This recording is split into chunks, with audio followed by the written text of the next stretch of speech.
नमस्कार दोस्तों, पड़ताल दुनिया भर की में आपका स्वागत है। आज हम नजर दौड़ाएंगे कि 2024 का साल कैसा रहा विश्व कूटनीति के लिए। क्या गुल खिला, क्या तख्ता पलट हुए और क्या नई सरकारें बनी, इन सब पर तो हमारी नजर रहेगी ही।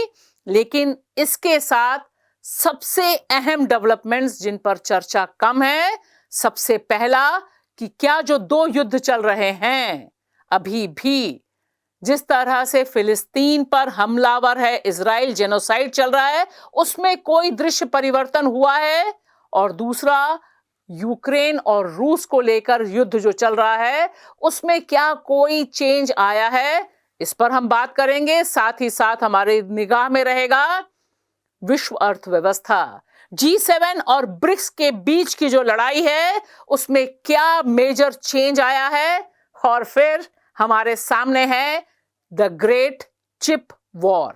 देखिए, बात करते हैं प्रबीर पुरकायत से।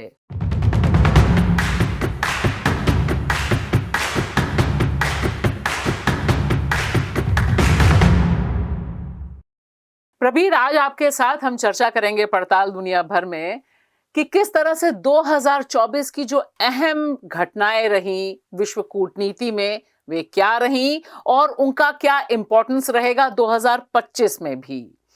तो इसमें दिखाई दे रहा है यह नक्शा हमें बता रहा है कि किस तरह से जो युद्ध चल रहा था जब हमने प्रवेश किया 2024 में, और आज भी जब हम 2024 को विदा कर रहे हैं, यह युद्ध चल रहा है, या यूं कहें कि जेनोसाइड चल रहा है। इसके बारे में बताइए कि क्या डेवलपमेंट हुआ है। इजराइल ने जो फिलिस्तीन पर हमला बोला था अक्टूबर 2023 में, वह क्या स्थिति है अभी? देखिए, आप जो कह रहे हैं बिल्कुल सही है।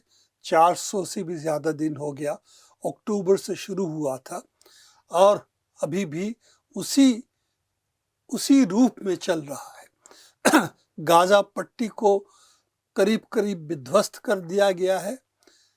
इनकी अस्पतालें, एक दो बचे हैं, उस पर भी अटैक इस वक्त चल रहा है। डॉक्टर से लेकर पेशेंट्स, नर्सिंग स्टाफ, किसी को बख्शा नहीं जा रहा है। बेदर्दी से बच्चों को, औरतों को, निहत्थे जो लोग हैं उन पर लगातार ये हमला जारी है। और इसको international court of justice, international criminal court, जो अलग अलग बॉडीज है, दोनों ने इनको जेनोसाइड करार दिया है। और इंटरनेशनल क्रिमिनल कोर्ट तो इसके लिए नेतान्याहू और यूफ गोलांट के ऊपर अरेस्ट वारंट भी जारी, गिरफ्तारी का वारंट, गिरफ्तारी की ऑर्डर जारी हुआ, वारंट जारी है। पर ये जेनोसाइड इतना लंबा चलने के पीछे दो वजह है। एक तो है वेस्ट एशिया की जो लार्जर राजनीति है उसके बारे में, जिसकी मानचित्र यहाँ पर है, मैप यहाँ पर है। इसमें यह है कि ये तेल बहुल इलाका है। ईरान है, बहरीन है, कतर है, कुवैत है, इराक है ही, और इसके साथ साथ सऊदी अरेबिया भी है। और ये तेल पर क्योंकि बैठा हुआ इलाका है, अमेरिका इसको हमेशा मानता था कि ये हमारे कब्जे में होना चाहिए। कार्टर डॉक्ट्रिन था कि ये इन मुल्कों पर हमारा सिक्का चलना चाहिए और यह हमारा स्ट्रेटेजिक रिजर्व है। तो ये टूटता दिखाई पड़ रहा है। इसीलिए अमेरिका का इस पे बहुत चिंता है कि इस इलाके पर कब्जा कैसे रखा जाए। आपको ये भी मालूम है कि यमन से यहाँ से वो बमबारी कर रहे हैं, वो मिसाइल छोड़े जा रहे हैं गाजा को बचाने के लिए, वो इजराइल पर हमला बोल रहे हैं। वो रेड सी से जो ट्रैफिक जाती है उसका करीब इन्होंने नास्ता नबूद करके रखा हुआ है। उसको पूरा जोर लगा के भी अमेरिका उसको रोक नहीं पाया। और चंद दिन पहले उसकी एयरक्राफ्ट, वो कह रहे खुद ही गिरा दिया, फ्रेंडली फायर जिसे कहते हैं, गलती से। ये तो यमनी मिसाइल्स ने उस पर दागे थे, तो उनका एयरक्राफ्ट गिरा है। तो मैं अपने दर्शकों को ये भी बताऊंगी कि ये नक्शा क्यों इंपॉर्टेंट है, क्योंकि 2024 ही में हुआ कि लेबनान उसके निशाने पर आया, इजराइल के सीरिया में जब हम बात कर रहे हैं यहाँ पर तख्ता पलट हुआ है और ईरान को भी उसने अपने हिस्से में लिया है, तुर्की दूसरे ढंग से आया है। तो यह जो पूरा सीरिया में उसका हस्तक्षेप है, तो ये जो पूरा इलाका है पश्चिम एशिया का, ये 2024 में बिल्कुल अलग ढंग की, मतलब जिस तरह से ईरान और इजराइल के बीच में मिसाइल एक्सचेंज हुआ, वह एक बड़ी चिंता की बात थी क्योंकि दोनों ही न्यूक्लियर पावर संपन्न राष्ट्र हैं। ईरान नहीं है पर बनाने का काबिलियत रखता है और फिसाइल मटेरियल उसके पास है बम बनाने जी। तो ये दिखाई दे रहा है कि ये लगातार युद्ध जो है, और खासतौर से लेबनान में जिस तरह से उसने किया हिजबुल्लाह पर, फिर अभी जब हम बात कर रहे हैं सीज फायर हुआ है, लेकिन यहाँ पर तो जेनोसाइड उसी तरह से चल रहा है सब कुछ होने के बाद भी। देखिए, एक पहलू तो पैलेस्टाइन है, जेनोसाइड जहाँ चल रहा है, इसका मकसद इजराइल के लिए साफ है। गाजा पट्टी जहाँ पर करीब 1.2 मिलियन 12 लाख लोग हैं, और वेस्ट बैंक जहाँ पे और भी वहाँ पर काफ़ी बड़े संख्या में फिलिस्तीनी रहते, अरब रहते हैं, और एक हिस्सा अरब जो इजराइल के अंदर रहते हैं। तो सबको अगर मिलाएं करीब 70 लाख पॉपुलेशन है अरब लोगों की यहाँ पर, इजराइल, पैलेस्टाइन, गाजा पट्टी मिला के जी, और उतना ही यहूदी है वहाँ पे, तो बराबर है। तो उनका मकसद ये है कि इन जो अरब लोग हैं, पैलेस्टीनियन लोग हैं, इनको पूरा यहाँ से निकाल देंगे, खदेड़ के जॉर्डन भेज देंगे या और जगहों पे भेज देंगे। वो अरब दुनिया की प्रॉब्लम होगी, हमारी प्रॉब्लम खत्म हो जाएगी। हम एकदम जो है जूइश स्टेट बनाएंगे जहाँ पर कोई फिलिस्तीनी अरब वहाँ पर नहीं होंगे। मकसद ये है, और इसीलिए उन्होंने जो अक्टूबर में जो हमला किया था हमास ने इजराइल पर, उसको इस तरह से बढ़ाया है कि इस वक्त मौका है ये हम करें। देखिए, इजराइल जो करता है उससे हमें इतना अचरज नहीं होता, क्योंकि उनका बहुत दिनों से मकसद यही था कि किसी तरह जेनोसाइड से इस इलाके को हम अरब मुक्त, फिलिस्तीन मुक्त करके सिर्फ यहूदी लोगों के लिए बनाए। पर हमारे लिए जो अचरज की बात है दुनिया की, जो अपने आप को कहते हैं कि हम तो रूल बेस्ड इंटरनेशनल ऑर्डर चाहते, G7, वो सिर्फ इस पे चुप ही नहीं है। International court of justice, criminal court की राय के बावजूद इन्होंने इजराइल को सिर्फ समर्थन ही नहीं किया, इनको फाइनेंशियल समर्थन और सामरिक समर्थन, मिलिट्री जितने चीजें चाहिए उन्होंने उदार हाथ से दिया है। और ये जंग चल नहीं सकता था अमेरिका और यूरोप, वेस्टर्न यूरोप जो देश है, नेटो, अगर इनके साथ नहीं होता। तो इसमें दो चीज मुझे लगता है, एक तो ये राष्ट्रों की दूसरे दुनिया के बारे में परवाह नहीं है। जो हम कहते हैं कि ये वेस्टर्न नेशंस जो है ये सिविलाइजेशन के बात करते हैं, साफ हो गया कि सिविलाइजेशन से इनका ताल्लुक तब तक है जब अपना स्वार्थ जुड़ा हुआ है, और तो नहीं है। दूसरे लोग मारे जाएं, जेनोसाइड होता रहे, उससे कोई फर्क मतलब नहीं, क्योंकि उनका लक्ष्य है इस इलाके को कंट्रोल करना कि हाँ यहाँ तेल है। तो मुझे लगता है यही एक चीज है। दूसरी बात और है कि नस्लवाद, कि दुनिया के वो एक नस्लवाद के दृष्टिकोण से देखते हैं, और रेस इनके लिए इसीलिए अहमियत होती है। G7 कौन है जी, जो कनाडा उसमें शामिल है, और यूरोपीय देश और अमेरिका। तो यहाँ पर ब्राजील, मेक्सिको भी शामिल नहीं है। तो नस्लवाद के दृष्टिकोण से दुनिया को ये देखते हैं, और हमको सबक सिखाना चाहते सिविलाइजेशन क्या है, रूल बेस्ड ऑर्डर। मैं आपसे जानना चाहूंगी 2024 जब समाप्त हो रहा है तो क्या कोई संकेत मिल रहा है, क्योंकि दो इंपॉर्टेंट डेवलपमेंट्स हुए जिसका आपने जिक्र किया, एक तो अरेस्ट वारंट जो जारी हुआ, और दूसरा हम जानते हैं कि वेस्ट बैंक और यहाँ पर जो क्रिसमस मना अभी बेथलेहम में, वहां पर उन्होंने गाजा के समर्थन में क्रिसमस सेलिब्रेशन नहीं किया उस तरह से। उन्होंने कहा कि बगल में जेनोसाइड चल रहा है इसलिए हम नहीं कर सकते हैं, और एक दूसरे ढंग का संदेश देने की कोशिश की। और सीज फायर की भी बात हो रही है, हालांकि सीज फायर अभी तक 2024 के अंत तक होती दिखाई नहीं दे रही है, लेकिन क्या कोई इस दिशा में पहल 2024 में हुई है सकारात्मक? मैं नस्लवाद की इस तरह से बात कर रहा हूं क्योंकि चंद G7 देश जो है वो नस्लवाद से आधारित है। ये फिलिस्तीन की इस लड़ाई से साफ हो गया है। नहीं तो कोई अंतर्राष्ट्रीय कानून की बात करे, रूल बेस्ड ऑर्डर की बात करे, तो इम्पॉसिबल है। अभी तक तो सबको जेल हो जानी चाहिए थी और युद्ध लग जाना चाहिए था। उतना तो दूर जाने की जरूरत नहीं है भाषा जी। ये तो सिर्फ अपना अस्त्र देना, हथियार भेजना, पैसा देना बंद करेगा, इतना ही काफी है। उसी से काम खत्म हो जाता, सभी को मालूम है जी। अब हम चलते हैं जो दूसरा युद्ध चला जा रहा है, जिसको लेकर दुनिया में काफी चिंता है, वह है यूक्रेन। और मैं कहूंगी यूक्रेन नेटो एक तरफ और रूस एक तरफ।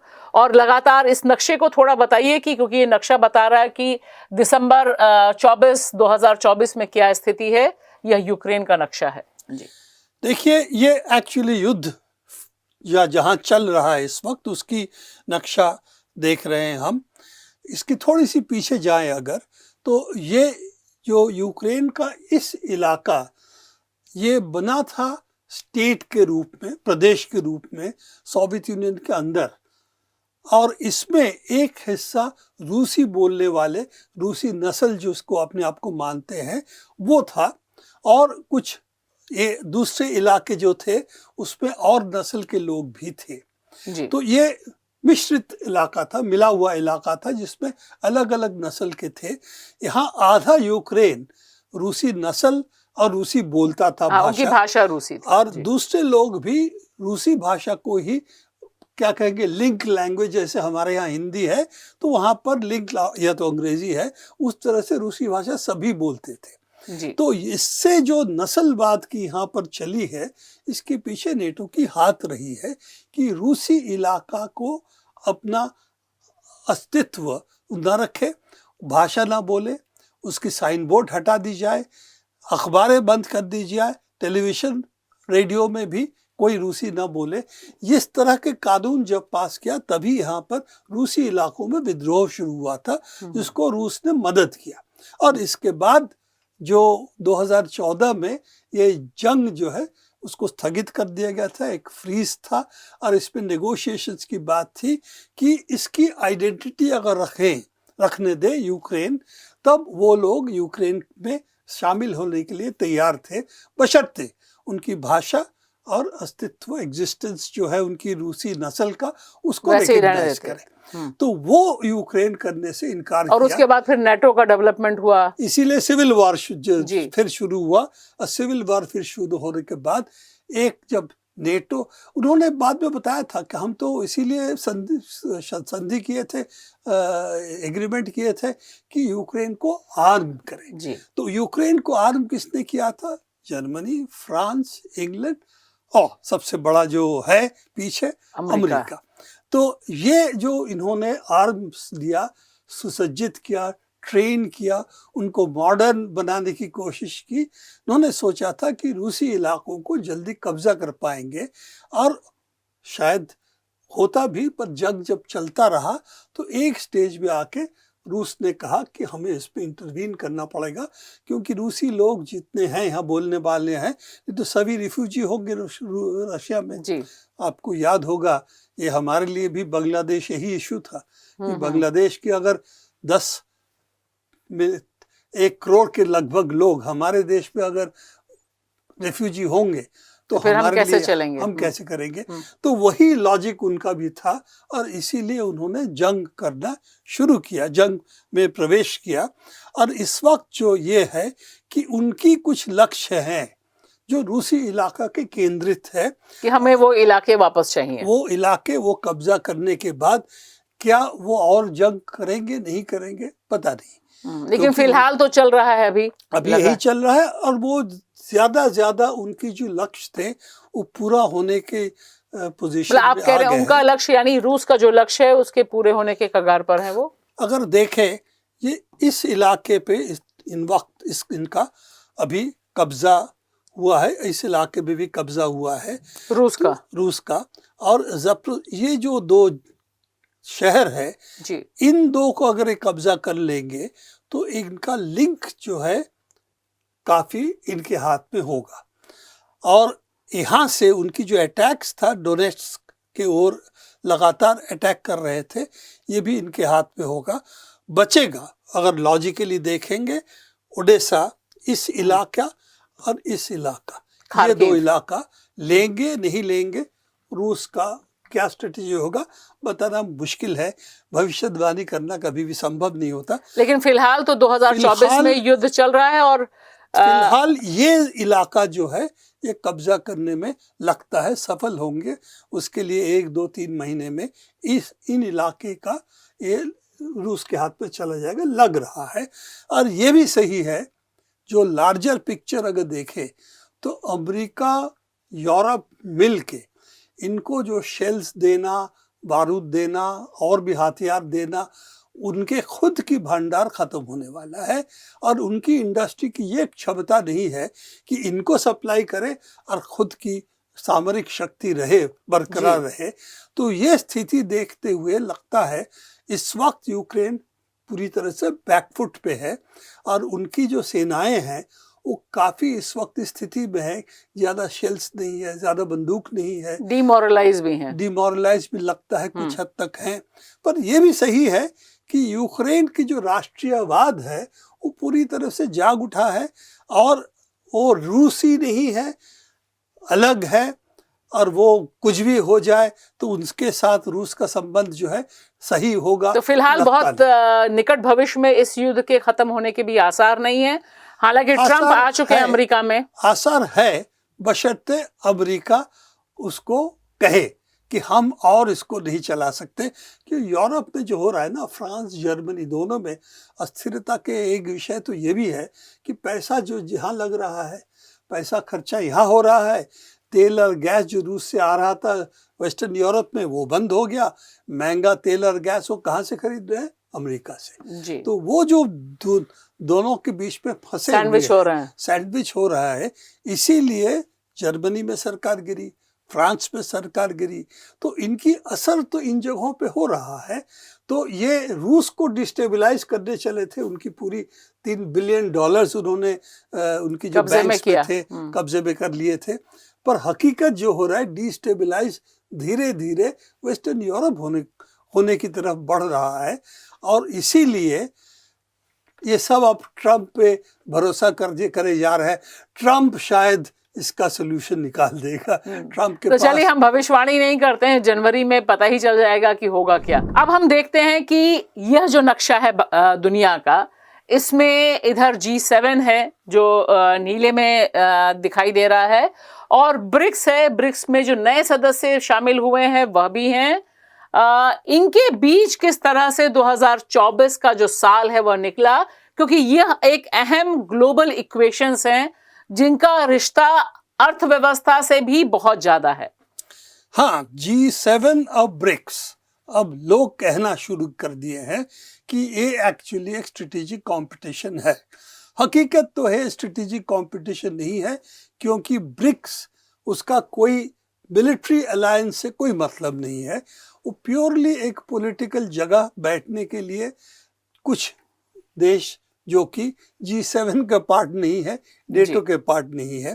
और ज्यादातर इसका शुरू हुआ था ये इकोनॉमिक रिलेशनशिप के लिए ही शुरू किया था। क्योंकि दुनिया में हमने ब्रिक्स तो बाद में इमर्ज किया इस तरह से, G7 का ही विश्व अर्थव्यवस्था में और विश्व की कूटनीति में बोलबाला रहा है बहुत लंबे समय से। और उसमें अमेरिका अपने हिसाब से विश्व अर्थव्यवस्था को भी चलाने की कोशिश करता रहा। तो क्या ये टूटा है कुछ? G7 जो है ये पहले G8 भी था एक वक्त पे, रूस को उन्होंने शामिल किया था। इसके बाद रूस को निकाल दिया, वो G7 हो गया। फिर G7 का अगर आप नक्शा जो है वो देखें, ये अगर आप 4 देश अगर देखें जो G7 में यहाँ पर है, यूरोप में है, ये 4 देश है और इधर ये है, ये 2 देश है आपकी, वो कनाडा और अमेरिका है। और 7वां देश है जापान, यहाँ पर है। ठीक है ना? तो ये साइज देखे, ये ऐसा एरिया हिसाब से ये सही नहीं है, फिर भी इसको भी अगर देखें तो आप देखेंगे G7 दुनिया में इस हिसाब से बहुत बड़ा नहीं है। सिर्फ अमेरिका, कनाडा बड़े देश माने जा सकते हैं, पर कनाडा का पॉपुलेशन छोटा है, इकोनॉमी भी इतना बड़ा नहीं है। अमेरिका बड़ा है, उसके साधन भी है, लोग भी है, ऐसा नहीं है। और यूरोपीय देश को अगर मिलाए बहुत बड़ा नहीं है। तो इनका इस वक्त दुनिया में गिरता इकोनॉमी है, खास तौर से यूरोप का तो गिरता हुआ इकोनॉमी है। कनाडा भी अच्छी हालत में नहीं है। पर जो राइजिंग इकोनॉमीज है वो है यहाँ पर ब्राजील है जी, ठीक है ना। तो अगर यहाँ देखें मानचित्र को तो पहला तो है चीन जी, बड़ा देश है, ठीक है ना। रशिया आयतन में बड़ा है, पॉपुलेशन में इतना बड़ा नहीं है, पर नेचुरल रिसोर्सेज बहुत है। इसीलिए यूरोप का ताक हमेशा रहा है रूस पे। जर्मनी ने इसीलिए अटैक किया था सेकेंड वर्ल्ड वॉर में, फर्स्ट वर्ल्ड वॉर में फ्रांस ने, नेपोलियन ने अटैक किया था रूस पे। बड़ा देश है, रिसोर्स है, इसको कब्जा करना चाहिए। और यहाँ पर तो हम भारत है। और साउथ ईस्ट एशिया भी छोटा नहीं है, इसके पास बहुत सारे देश मिलके हैं, पर ये भी काफी देश मिलके ही है। और इधर हमारा ब्राजील है, काफी बड़ा देश है। और इधर साउथ अफ्रीका ओरिजिनल ब्रिक्स में है। तो ये अगर देखें, और नए ब्रिक्स के सदस्य भी मैं गिन नहीं रहा हूँ यहाँ पे, ठीक है ना। ये अगर आप देखें तो इनका इकोनॉमी काफी बड़ा है, इनकी पॉपुलेशन बहुत बड़ा है जी। मतलब अगर आप जनसंख्या के हिसाब से तो अगर आप इस चीज को मानते हैं, इकोनॉमी चलता इंसान से, तो इंसान जहाँ ज्यादा है तो इकोनॉमी उनकी बड़ी होगी। यहाँ तो भारत और चीन ही मिलके बहुत बड़ा हो जाता है। तो 2024 में क्या ये तस्वीर कुछ बदली है? जो आप तस्वीर लाए हैं, मैप जो लाए हैं, बड़ा दिलचस्प है ये, क्योंकि इसमें है कि एक परचेजिंग पावर पैरिटी अगर देखना हो जी, परचेजिंग पावर पैरिटी में हम $1 से कितनी चीज खरीद सकते, ₹1 से कितनी चीज खरीद सकते, ये परचेजिंग पावर पैरिटी है जी। अगर एक्सचेंज रेट देखें तो वो अलग है। तो इसीलिए परचेजिंग पावर पैरिटी दिखाने के लिए हमने अंडे का दाम लिया है, ठीक है ना। देशों की अलग अलग देशों की यहाँ पर अंडे के दाम दिखाया हुआ है। हमारे यहाँ पर $1 में मान लीजिए कितने अंडे मिलते हैं और अमेरिका में कितने मिलते हैं, ये इसका हिसाब है। तो ग्रीन है एक अंडा, यह 6.83 अंडा। तो अगर देखें आप तो यहाँ से करीब $3 अमेरिका में, $3-3.5 के बीच में अंडा मिलता है। हमारे यहाँ पर 12 अंडे मिलने में, वहाँ पर हमारे यहाँ करीब करीब हमारे मुताबिक $4 ऐसा, $1 होता है। $1 80 रुपए का, 80-85 रुपए का है। उसमें हमारे यहाँ 12 अंडा मिल जाता है। वहां पर मिलने के लिए $3-4 के बीच में होता है। तो मतलब करेंसी के अगर रेशियो देखें 1:4 मान लीजिए है, नॉट 1:80। हाँ, तो ये बहुत इंटरेस्टिंग है समझने के लिए कि ये हम एक्सचेंज वैल्यू की बात नहीं कर रहे, वरना लोग सोचेंगे रुपया तो गिरा ही जा रहा है। तो यहाँ हम अंडों के संदर्भ में बात कर रहे हैं कि कितने अंडे हम खरीद सकते हैं भारत या बाकी विकसित देश में $1 के भीतर। तो इसका मतलब है कि परचेजिंग पावर पैरिटी, कितना सामान आप खरीद सकते हैं, उस हिसाब से अगर देखें तो डॉलर वैल्यू और रुपी वैल्यू अलग होगा, ना कि एक्सचेंज रेट देखें। अंडे में अगर गिने तो 4 रुपीस इज इक्वल टू, बाकी ब्रिक्स देशों में हम ज्यादा खरीद सकते हैं, जो ये नक्शा है वो बता रहा है। हाँ, $1 में, ठीक है ना, अब 12 अंडे खरीद सकते हैं। वहां पर $4 में आपको 12 अंडे मिलेंगे, या $3 में 12 अंडे मिलेंगे, तो 1:3 हो गया, ठीक है ना। तो ये डॉलर का कीमत जो है 3 टाइम्स हो जाता है अगर एक्सचेंज रेट देखें। पर वही अगर आप दूसरे तरीके से देखें तो उसका वैल्यू अलग होता है, ये दर्शाने का मतलब है। तो यही चीज को परचेजिंग पावर पैरिटी, कितना चीज आप खरीद सकते हैं उसको देखें। तो ये जो है जीडीपी देशों की हमने किया है परचेजिंग पावर पैरिटी के हिसाब से हमने देखने की कोशिश किया। हमने नहीं किया, लोग करते हैं। वैसे आप विकिपीडिया देखें, दोनों चीज दिखाती है, परचेजिंग पावर पैरिटी और अकॉर्डिंग टू एक्सचेंज रेट, जिसको नॉमिनल जीडीपी कह सकते हैं। तो परचेजिंग पावर ऑफ पैरिटी से ब्रिक्स देश जो है इस वक्त G7 से आगे है। ये है बहुत बड़ा बदलाव हुआ है इन दशक में। 2010 से लेकर अगर 2017-18 तक आ जाए तो ये बदलाव हुआ है कि इस वक्त परचेजिंग पावर पैरिटी में ब्रिक्स जो है आपका G7 से आगे है। वहाँ 30.05 है और हम तकरीबन ब्रिक्स के जो देश हैं 35 के लगभग 30-35 का फर्क है। और ये जो है एक बहुत बड़ा इक्विलिब्रियम इस्टेब्लिश करता है कि ब्रिक्स की इकोनॉमी का भार जो है G7 से ज्यादा है दुनिया की इकोनॉमी में जी। एक हिसाब से, ठीक है। एक्सचेंज रेट में डॉलर जो है अभी भी ग्लोबल करेंसी है। ये भी सही है कि अमेरिका का फाइनेंस कैपिटल जिसे कहते हैं उसमें पूरी तरह से दखल अभी भी है। Banking system, financial flows America के हाथ में है। पर रियल इकोनॉमी जहां अंडा, सब्जी, चावल, गेहूं, इसकी अगर बात करें, लोहा लक्कड़ की बात करें, तो वो चीज अभी ब्रिक्स लगातार आगे बढ़ा जा रहा है और अमेरिका उससे उनके मुताबिक पीछे हट रहा है। उनके मुताबिक, ये नहीं कि एब्सोल्यूट डाउनफॉल है। तो ये 2024 की भी में ये जो विकास है वो लगातार बढ़ा है, 1 करीब इंक्रीज हुआ है। हाँ, ये बढ़े जा रहा है और वो धीरे धीरे घटे जा रहा है क्योंकि परसेंटेज ऑफ जीडीपी है, तो इसीलिए आपका इकोनॉमी अगर वही इसी जगह पे है तो भी गिरता नजर आएगा इस रेशियो में। तो ये देखिए, ये है चिप वॉर। तो 2000 ये चिप्स है, चिप वॉर अभी नहीं है। नहीं, ये याद दिला रहे हैं चिप्स वॉर की जो चल रही है। और 2024 में इसने बड़े पैमाने पर एक तब्दीली भी की है अंतर्राष्ट्रीय कूटनीति से ज्यादा अंतर्राष्ट्रीय अर्थव्यवस्था में। तो क्या चिप वॉर से समझा जाए? चिप वॉर है क्या? सवाल है कि दुनिया में इस वक्त यूरोप और अमेरिका मिला के, इसमें ताइवान भी शामिल है क्योंकि चिप का मैक्सिमम उत्पादन जो होता है ताइवान से होता है। साउथ कोरिया, जापान में शामिल है। पर सवाल है कि चिप इसीलिए अहमियत रखती है कि दुनिया पे जो इस वक्त प्रगति हो रही है, जो तकनीकी प्रगति हो रही है, उसमें चिप्स का एक अहम भूमिका है। चाहे वो गाड़ी हो, हवाई जहाज हो, हर जगह चाहिए, कंप्यूटर हो, उसके बिना काम नहीं चलेगा, और आपकी फोन हो जो तो इस वक्त हर बच्चे को भी चाहिए, ठीक है ना। तो सोने के लिए भी बच्चे को अब कुछ दिखाना पड़ता है, ये हो गया है, नहीं तो छुप के देखता है, ठीक है ना। तो ये हालात देखते हुए साफ है कि दुनिया के एक अर्थनीति का एक बहुत बड़ा हिस्सा इलेक्ट्रॉनिक चिप्स है। पोटैटो चिप्स पहले था, अब इलेक्ट्रॉनिक चिप्स है। तो इसमें इस चिप वॉर में शुरुआत ट्रंप से शुरू होता है जब वो चीन पर ड्यूटी लगाना शुरू करता है, पर बाइडेन आके उस चिप वॉर को और भी आगे बढ़ाया है और इस वक्त चीन के ऊपर काफी प्रतिबंध है कि कौन कौन सा चिप वो खरीद सकते हैं और कौन कौन सा, सबसे बड़ी बात है, कौन कौन सी मशीन वो खरीद सकते हैं जिस पर अमेरिका का बंदिश नहीं है।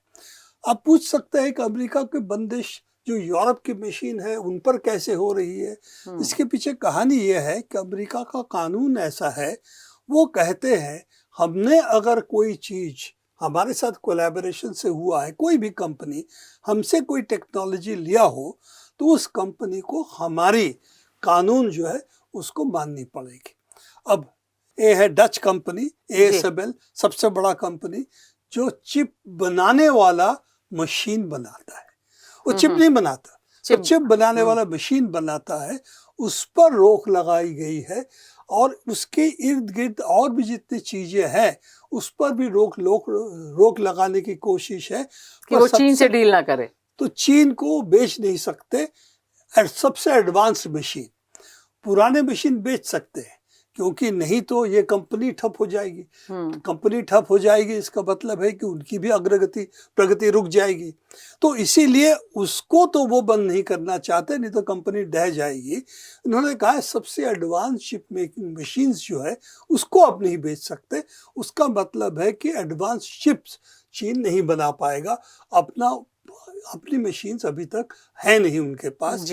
तो ये चिप वॉर शुरू हुआ है इस दिशा में 2 साल, 2.5 साल, 3 साल पहले, जो कि इन मशीनों पे रोक लगा दी गई है। अभी उसको भी बढ़ाने की कोशिश कर रहे हैं कि और भी जो पुरानी मशीन है उसको भी ना जाए। पर अभी इस वक्त जो है, जरूर ये बात सही है कि चीन एडवांस चिप मेकिंग मशीन्स उनके पास नहीं है और सबसे एडवांस चिप्स वो नहीं बना सकते। पर जो वो दिखा दिया है अभी कि सेलफोन जो कंपनी थी, 2 साल उनकी जो सेलफोन कंपनी थी हुआवे, जो सबसे आगे थी, वो सबसे ज़्यादा सेलफोन दुनिया में वही बेच रही थी पैसे के हिसाब से, वो सेलफोन कंपनी काफ़ी नीचे चला गया क्योंकि उस पर सैंक्शंस हुए और वो क्योंकि वो इस तरह के चिप्स वो नहीं उनको दुनिया से मिल नहीं पा रहा था। ये सब तैयार होता है TSMC में बनता, ये सबसे ज़्यादा मशीन उनकी यहीं जाती है ताइवान में। TSMC जहाँ है, ये तो साउथ कोरिया नहीं तो जापान, साउथ कोरिया इसके बाद है। सैमसंग में इस तरह की मशीनें काफ़ी जाती है, तो उन जगहों से तो चिप आ नहीं सकती। तो इन्होंने अपना जुगाड़ जो कहेंगे, जुगाड़ लगाया कि पुराने जो मशीन्स है, एक जनरेशन पुराने जो मशीन्स है, उससे कैसे चिप बना सकते हैं जिससे ये हम जो हमारे पर प्रतिबंध है उसको बाईपास कर सकते हैं। और इनकी जो फोन्स अभी निकली है, सेलफोन फिर आए हैं हुआवे के करीब 2 साल बाद, उसमें लगता है कि इन्होंने इस प्रॉब्लम को ओवरकम किया है। लगता है कि बराबर का फ़ोन, ये तो कुछ एडवांस फीचर्स लेके वो बनाए हैं ताकि दुनिया की मार्केट में compete कर सके। दुनिया के मार्केट में अभी गए नहीं है, इतना बनाने का क्षमता शायद नहीं है चिप्स बनाने का। पर ये बात तो जाहिर है कि उन्होंने चाइनीज मार्केट में एप्पल को करीब करीब एकदम पीछे कर दिया। तो चिप वॉर में एक इंटरेस्टिंग मोड 2024 में आया है कि चीन ने अपनी दावेदारी दोबारा एस्टैब्लिश करने की कोशिश कर रही है। शुक्रिया प्रबीर, और देखते हैं कि 2025 क्या गुल खिलाता है विश्व कूटनीति और विश्व अर्थव्यवस्था दोनों में। और अभी भी हमने हमारे साथ और आपकी बातचीत होनी है क्लाइमेट चेंज को लेकर। दुनिया का सबसे बड़ा चैलेंज आने वाले सालों में ये रहेगा जी। अगले बार इसकी चर्चा हम कर सकते हैं। जरूर, शुक्रिया। एक बात तय हो गई है कि 2025 जब हम प्रवेश कर रहे हैं उस समय दोनों युद्ध चल रहे हैं, जेनोसाइड चल रहा है और उधर यूक्रेन और रूस के बीच संघर्ष जारी है। और यह एक बहुत बड़ा सवाल है। इसमें जो सबसे बड़ी तस्वीर है वह 25 दिसंबर को आई है वेस्ट बैंक में बेथलेहम से। नेटिविटी चर्च ने जो मैसेज दिया है वह दरअसल दुनिया के लिए बहुत अहम है कि हमें युद्ध नहीं, शांति चाहिए। ईसा मसीह जहां से पैदा हुए वहीं से संदेश गया कि हम इसलिए क्रिसमस नहीं मना रहे क्योंकि गाजा में इजराइल जेनोसाइड कर रहा है। यही मैसेज 2025 में अगर जमीन पर होता हुआ दिखाई दे तो शायद बड़ा बदलाव हो। शुक्रिया।